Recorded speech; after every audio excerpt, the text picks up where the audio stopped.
Justice at Stake was created by a group of concerned individuals and funders who were worried that there was an uptick in political pressure on the courts, and in particular, an explosion in money pouring into judicial elections.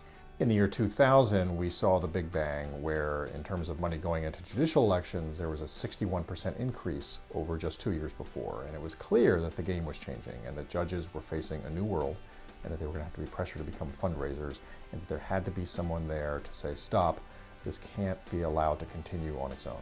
Beginnings are a fun time. There was a sense of adventure, a sense of creating something new in American politics that had not existed before, of gathering together allies, of really taking something on that nobody else was trying to do systematically. And there was a lot of energy, a lot of great ideas. The American Bar Association, the now defunct American Judicature Society, a lot of the state groups from Pennsylvania and Ohio and Illinois, who continue to be our strongest partners, were there early.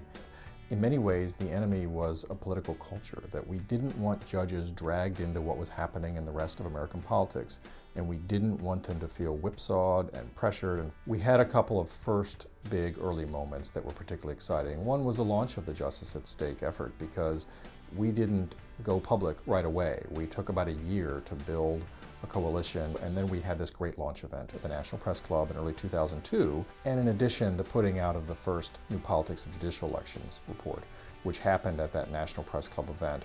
And not long after that, thanks to a lot of hard work by a lot of people around the country, North Carolina was able to pass public financing of judicial elections. And that was a clear moment when we knew the reforms could succeed.